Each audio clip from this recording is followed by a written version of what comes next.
Drew Hendricks here, your world famous announcer. Welcome to We Fix Real Estate. Today we have Fred Glick, Los Angeles County, California. And René. I can tell you're Yes. joining us. Talk to me, René. Yeah, and René Pérez Jr. from actually about sunny San Francisco, actually. All our friends back east and north who have crappy weather, unfortunately, but we're here, they're there. Well, we had it last week. The freeway from our to my house shut down again. They were paddleboarding across it, the 78. And it was closed for 3 months last year to fix the drainage. 3 months of it being shut down. The first storm we had, it flooded again. Crazy. Yeah, apparently a lot of floods down in SoCal these days. Now, how does that So affect real estate? It's hard to get to a house to see it, to buy it. That could be a problem. Unless you're running helicopter shuttles, you're so desperate to sell. Yeah, I mean, you just can't at that point unless you want to give it away. I'm sure there's people who would take it from you sight unseen, because this is what I always say about real estate in California. You're not buying property, you're buying land. Mhm. You're buying land at a really inflated price that happens to have some real estate on it. That's it. Now that we're gearing up for the spring market, there's a lot of sellers that are wondering when's the best time to sell. And, what I tell all the people that are coming in to request timelines as to when they should list their property, I tell them it's going to rain this weekend. Fred's going to counter this in a second, but if it's going to rain this weekend, we can just list next week when it's not raining. It's going to be fine. It's preferable to just have a good weather. Okay. Let me have my counter and I'll tell you the reasons why. In the quote unquote old days before you had the internet, everybody had to go to the property to the open house. The open house was a big thing. They actually pulled up something called a newspaper. It's just like, Don't know what that is. stuff. Yeah, I know. I've got my Anyway. County Times right here. See, there you go. That's a newspaper. That's how you know you're above 30. Right. And you went out, you had to have an open house because there's no way else to see the house, kind of thing, unless you made an appointment. And that was like, okay, so now you're the owner of a property and it's a nice property. It's in an area where, you're going to get 20 offers.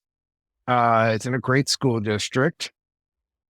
The faster these people buy the house, the happier they are. They're all like clamoring for it. Mm-hmm. If you show it during the wet season, you do some accommodations. You have an area where they have to take their shoes off. You have an umbrella stand. You even bring the covers for the umbrellas and put them in the umbrella stand. Just make it nice and have people walk around in their socks or bare feet to see the house. What they see when they get in is they'll know if there's any leaks. Mm-hmm. They'll know if it smells bad because there's some kind of penetration behind a wall that's causing the smell to come. So it's a beautiful time to see a house. And, not many buyers really realize that. But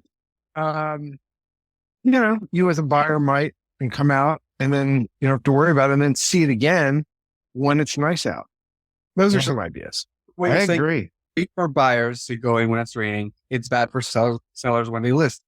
So, I mean, sure, That makes sense. The one thing also I'm going to add to that is like for buyers, like when I'm going to buy a house, I drive to the house at rush hour. I drive to the house when it's raining. I mean, when you're saying you're buying property and it's all location, it helps to know if you have more than one way to get to and from your house should a road close, like the freeway. Good point. Yeah. I have many ways to get in, but there's other parts near me that there's like one road in and out of these subdivisions. And if it goes bad, you're kind of stuck. Rain, fire, earthquake, all the fun natural disasters. It's funny. We had a buyer looking the other day at what's called the natural hazard disclosure, which is given with every property. And it's basically public data and some other scientific data that they've accumulated to basically say at this location, these are the many ways that disasters could happen. Fire, earthquake, flood. They give a percentage, and a lot of it's pretty high percentage, but they go into it in detail. And what I basically tell people is, here's the risk of moving to California. it's going to tell you how you could possibly die. So just accept it. The only thing you can get away with is flood insurance and earthquake insurance, but even then, or make sure the house is retrofitted perfectly, support an earthquake up to blah, blah, blah. That's all you can do, or tear it down, build it in cement so it's completely fireproof. That's the other idea. But anyway. Yeah, at least until last year, we didn't have hurricanes hit here or tornadoes, but we had both last year. Yeah, pretty much. So we got them all. Everything. Weather. We could talk about weather and traffic for 3 hours. And this is not even being prepared. Yeah. I mean, let's talk about livability in California. If you're thinking of coming here, I mean, you're going to have to put up with aggravation that you basically don't have other places. You're going to have to put up with the fact that there's 10 million people here. There's a lot of people in Los Angeles. Mm-hmm. And by the way, guys, San Francisco is not the second biggest city in California. San Jose is. Everybody keeps forgetting that. So that Bay Area's got those 2 plugs at each end kind of thing. And it's just spread out. So you got to take a car to get anywhere. You got to take a train. And the trains are funky. Caltrain, a little better than BART. BART can be a nightmare, both service and just cleanliness. It's depending where you come from, you got to kind of stomach it. Everybody calls it San Francisco, the Paris, the U.S. Paris's trains are pretty ugly too. But I've actually heard that. But the Caltrain public system is getting better. There are a lot of construction projects going on. So expand. Oh yeah, no, I'm trying to give people a feel for coming out here today. Yeah. There's progress happening all over the place. That's why we have high taxes, because they spend money on stuff. It's a very pro-labor state. It's a very pretty much fair and open state, and people are more socially conscious. People are more environmentally conscious. The minorities are the majority, which is interesting, because there's different minorities. There's no one minority that's the majority that can become the majority, it seems, just because of sheer numbers. Well, it's a cultural diversity. One thing, René, have you heard anything about this new tube that's going in BART, a second bay tube that's going to connect the south part? I have none. From where to where? It's gonna run parallel to the existing tube connecting the East Bay to San Francisco. Under the river. Under the bay, and then it's gonna just expand the route, expand the routes, and I think alleviate some of the congestion at rush hour. Yeah, and that'll cost a few bucks and take a few million years to do. Yeah, I haven't read too much about traffic. Weather aside, new news this week that you guys put through my desk. California offers affordable. Well, one last thing. One more thing, and this is very important because we practice this in our business. There is absolutely no reason for you to get on any major highway in California on Friday afternoon unless you want to go backwards. So just plan around it. Okay. Just don't get on a highway. Okay. Avoid Friday afternoon driving, Friday evening traffic at all costs. That is the worst. Maybe Sunday is coming back the other directions, but it's both directions all the time. So anyway, my experience is it's a lot better than some of the other cities or areas of the world, areas of the United States that I've tried to drive in, such as Seattle and Denver, where you'll go 7 lights and you still haven't moved. On the surface, we're talking about freeways. The freeways are even worse. Right. Yeah, that's my point. So don't go anywhere on Fridays. And I hear we're going to a 4-day work week in parts of corporate America. So Thursday will be the getaway day, and that'll alleviate some of the traffic for Friday, maybe. Or who knows? Who knows? I'd appreciate it. That'll make for Friday open houses. Friday morning open house. How's that? That's a great idea. Okay, on a real estate side, what do you think? Give us a comment. Friday morning open houses. We're going to go to a 4-day work week. See the house during the week when it's could be a little busier or whatever. There you go. Starting a new trend. Yeah, frees up your weekend too. Exactly. René would love like 7 to 9 a.m. Friday. Oh no, I would love it. Actually, I would love like 10 p.m. open houses. That's what I would actually appreciate. Yeah, with cocktails, I guess. Yeah, would be great. Actually, Open bar. he goes out to drink. Like, hey, come to the open house. Well, okay. Here's it. Let's not call it an open house. Let's call it a preferred house. Meaning, what if? No, let me finish this. Because I'm interested in what you have to say.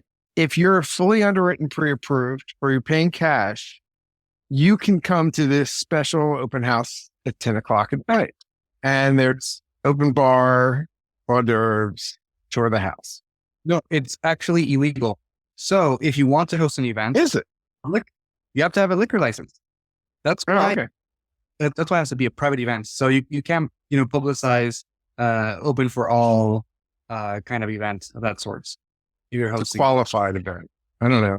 You would technically have to. You would also have to be a. I don't know if you would have to. I might be misraising the subject here, but at least a person who's the alcohol, they have to have a bartender's license. I think that's what. Okay. Well, whatever the conditions, I'm just talking theoretically. Oh yeah, no. That's what a lot of the open house happy hours should be. I know that a lot of agents are probably doing them incorrectly. Where if someone from the city would go and check on their events, they're probably not doing it how they should be doing it. So, but anyway, no, it's a play idea. I like it. Okay. Well, we have one listing for sure. I don't think it would bring the 10 o'clock at night people in because it's a single family coming up, but there's another one that, well, I don't know. I think it's for more high end. Well, we a $3 million listing in San Jose, so maybe we'll test that private. There event. you go. There you go. Property. Okay. Or one in San Francisco if you're in a, high rise and you're in the city, everyone's walking around. Yeah. That would have a good draw. Good.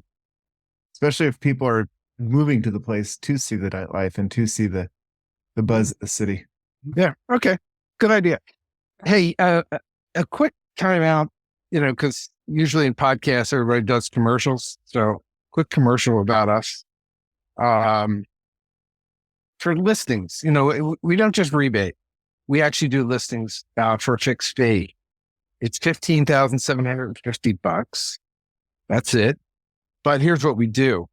We're going to order and pay for any inspections we need. Home inspection, termite inspection, roof inspection, even the scope that goes under and through the pipes if necessary, especially if you got a big tree that's got tons of roots or there might be issues.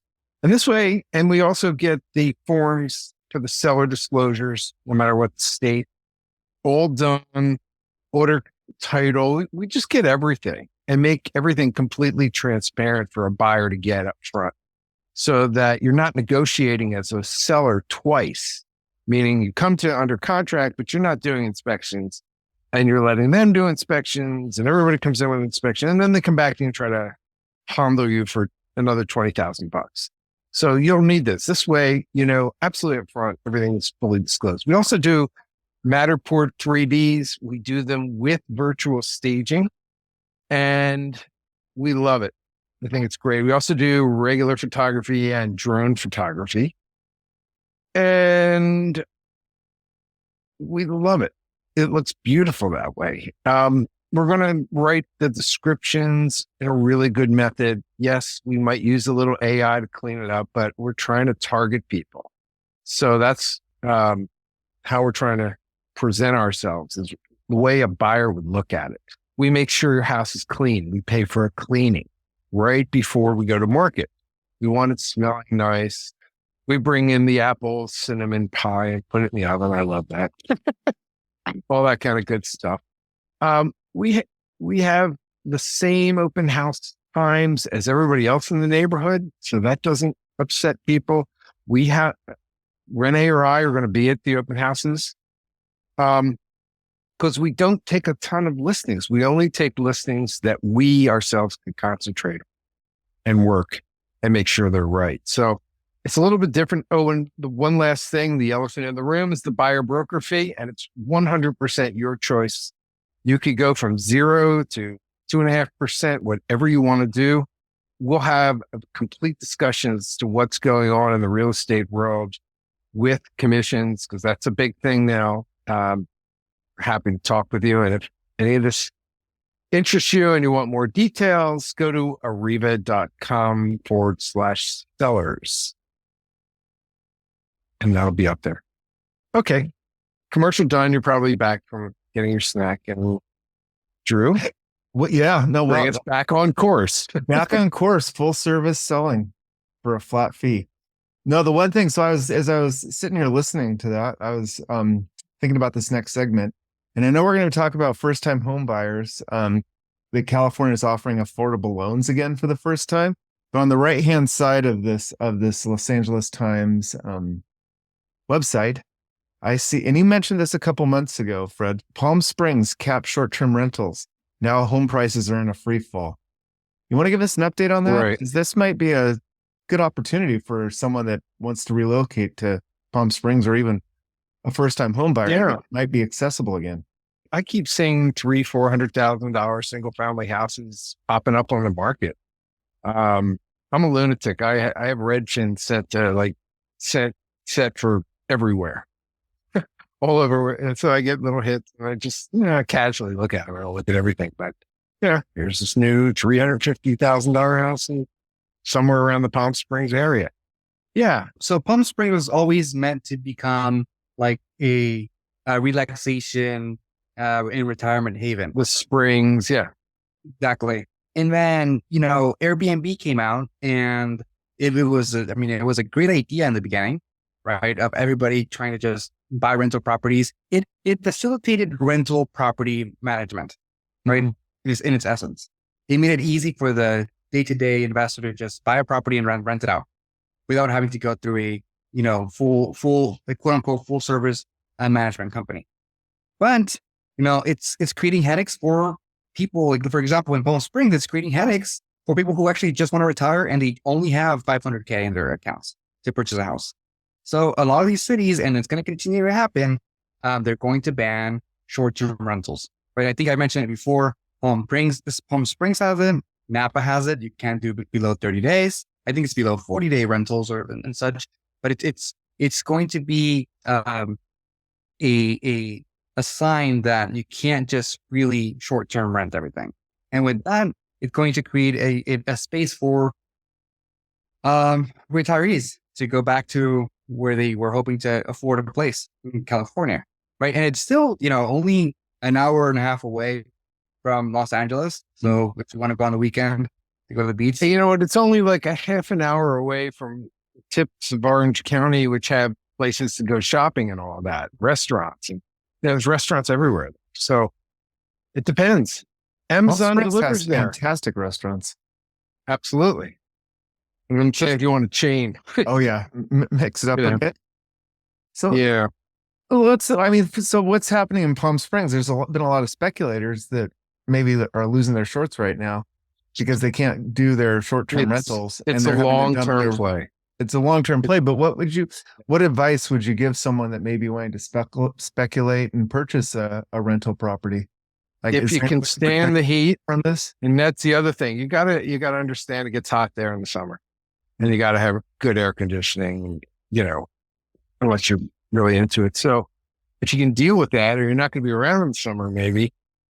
And schools aren't important. That's the other thing. They got to improve the schools. Wondering if there's a source that keeps abreast of the local civic initiatives of that are pro short-term rentals.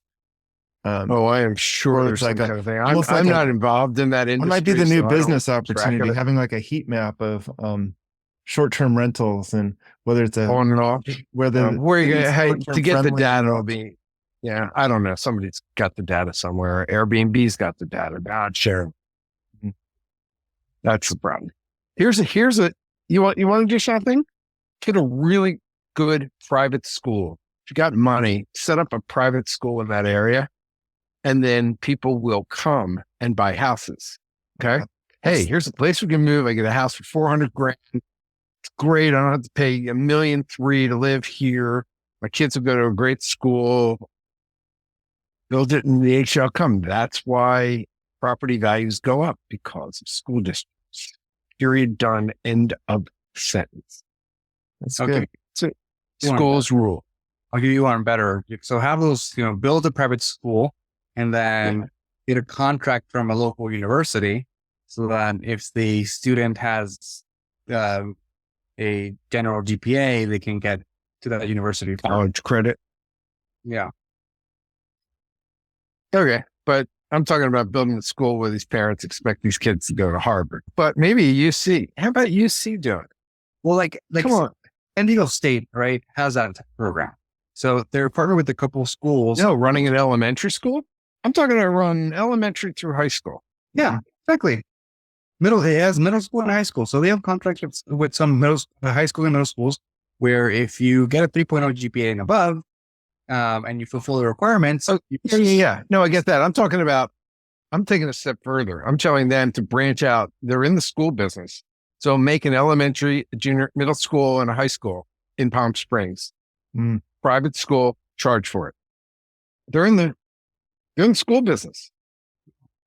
Make it public/private, whatever. Make it a public school and put great teachers in. There you go. Fred throwing out $1 million ideas. Oh, no, probably it's got to be a teacher's union. Sorry. Okay. That throws a wrench into it. But I mean, of course, to join the union. But I don't know. I'm just trying to invent something as a utopia for an area who's got the pride real estate numbers. Just put a school there. Yeah. Start with that. Once you get the school, then you get the parents. Parents drop the kids off at school. They stop at the fancy coffee shop and then the cute dress shop. And then guess what? Your economy gets rocking and rolling. And just get it on a sales tax. I'm sure the math is there to do this, but I got plenty to do. Sorry. Leave that one up. What you do need to do is illuminate us on this new affordable loans for first time home buyers. Don't get too excited, kids. I'm going to explain the program and then come up with really an idea from that. So what the state of California has done, and we'll get a link up for you so you can go there, is say, look, if you make under X in certain areas, you can get the 20% down payment. We're going to give it to you. You don't have to pay it back. All you do is pay the 80% mortgage. You got to be qualified for a mortgage and all that kind of stuff under normal conditions. So with the 20%, they'll say, okay, let's say it's $1 million house. They put up $200,000. You sell it in 10 years and you get $200,000, $2 million for it. So now your $200,000 really became $400,000 in equity for them. So they get a piece of the equity for giving you that money. So now I'm going to harken back to the 1990s, 80s, something like that. So disco. Anyway, there was a program that FHA had that was called, it was a shared equity program. Basically, you can get somebody to put up your down payment, which then I think was 2.75% or something like that. It was a low down payment. And they would share in the equity appreciation of the property. So I'm saying, why Fannie Mae, Freddie Mac, FHA, VA, USDA, private lenders, Wells Fargo, etc. Why can't you allow that now? Who cares? Like you would do a 10% down mortgage that the people came up with the 10% of their own money, but you won't allow for a 20% mortgage where you have now more equity. There's more equity and it's a less riskier loan where the other 10% came from a third party, could be related or unrelated, because this is a business proposition. I'll put up the other 10% for your house. And when you sell it, there'll be a second mortgage recorded behind the first mortgage just to say, here's the mathematics on how it's going to work. And that's it. Why don't they allow this? It's a rhetorical question because I don't know the answer why they don't allow it. You would sell more houses. I know we're in a thing now where buyers or whatever, but this is all those people who can't afford the down payment or can afford 10%, but If you had 20%, there's no PMI, plus your payment is lower. It helps make the payment too. Mm-hmm. It's just one of these things that makes so much sense to me that I'm sure there's some inherent little reason that either nobody wants to take the risk out of doing it, or there's some little legal loophole, or I don't know. If anybody knows the answer why they won't allow this, please let me know. That's my rant. We're talking about this Cali HAPAA dream for all. Right. Right. Yeah. But by the way, they're going to run out of money like instantaneously. Yes. But this is going to be different than the way it's been done before. Right. So this first time home buyer application program is going to be done as a raffle, where in the past, it's as a first time, first come, first serve kind of thing. So what you need to do is get your credit up. You need to start the pre-approval application and just stand by for the raffle. Yeah. And there's a list of lenders on the website. Yeah. Now the problem with these kind of, appreciation share programs is that it's not solving the issue of people wanting to move up in a higher valued home later on in life, right? Because once you want to refi or sell a house, then you lose all the appreciation, a lot of it. So it's only a cap of to like maybe homes are at the $700K mark, right? So it's also not going to, in California, you can't really find anything that's nice and in a big city for $700K. Mm-hmm. So maybe in Richmond, Oakland. Okay, but you're mentioning a lot of neighborhoods that have a lot of problems in its, appraisal and properties that already don't have, the people. I mean, people need these programs in San Jose, right? For a better lifestyle. San Francisco, San Diego. Oh, absolutely. I mean, again, all the tech workers in the peninsula, in the South Bay, they all go to restaurants. They all go here and there, and there's workers there. And where are they going to live? It's a problem. It's a big ass problem.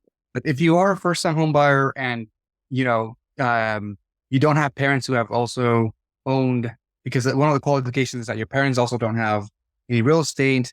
It's a really good program. And the income limits are higher than expected. I think in counties like San Francisco, it's up to $180,000 of salary. So it's really high in the actual. I guess in a good condominium, because you can get a 1-bedroom down in Selma under 7. Mm-hmm. Yeah, but you start now so that by the time the April deadline comes out, you can actually get involved into the process. Yeah, there you go. Called the Dream for All program, the Dream for All loan, and there's going to be about 1,700 to 2,000 of these loans put out, and you get a voucher, and it's going to be I think you have a voucher, correct? Pardon? I think you need you have a year to use a voucher before it expires. Yeah, I'm not sure how long it is, but you get a voucher that shows that you've got this up to about $150,000 for your down payment. People always reach out to us. I do get a lot of questions in regards of are there real estate grants? Well, this is a real estate grant, so you should look into it. It's not going to be, the best possible free money out there, but it is some form of free money, right? So it's free money with the catch. Remember that if you're ever given something for free, is because you're paying something that's not money. Like the old phrase when I was in the finance industry, there's no free bagels. All the mutual fund peoples would come in every morning with their bagels and short presentation. There's no free bagels. Well, let's see, guys. Last thoughts. What's the last thought as we part on this January 25th recording today? Well, stay tuned for the market. It is heating up. If you've been staying in the sidelines for purchasing real estate, know that it will continue to warm up as the spring comes by. But at the same time, there is much, much more inventory than we saw in the last 3 months. So that's also good. Yeah, stuff's coming back, plus new stuff's coming on, but it's still darn competitive. We just lost one in Los Gatos, went like $200,000-300,000 over ask. We had a buyer who did analytics and figured out per square foot kind of thing that it was only worth like 50,000 under list price. But I said to him, you're not figuring in the emotion, and you can't put a number on it. It's just, and there's people with a lot of money who don't care about paying a couple extra $100,000, believe it or not. Who just buy it because they want it. And you can't compete against that if you're trying to be a regular buyer in some of these. And again, these are great locations, incredible school districts. That's where the insanity lies. Well, and you also, it's like, we see this, time and time again, square foot measurements for pricing. Wow. Looks, if it's a commercial. Hold that thought. Drew, write it down. Next week episode, we're going to talk about price per square foot and why you shouldn't depend on it. There you go. There's the teaser for next week. Price per square foot, episode 14, guys. There you go. On that note, everyone, thank you, everyone. Talk to you next week. Goodbye. Episode 13. See you.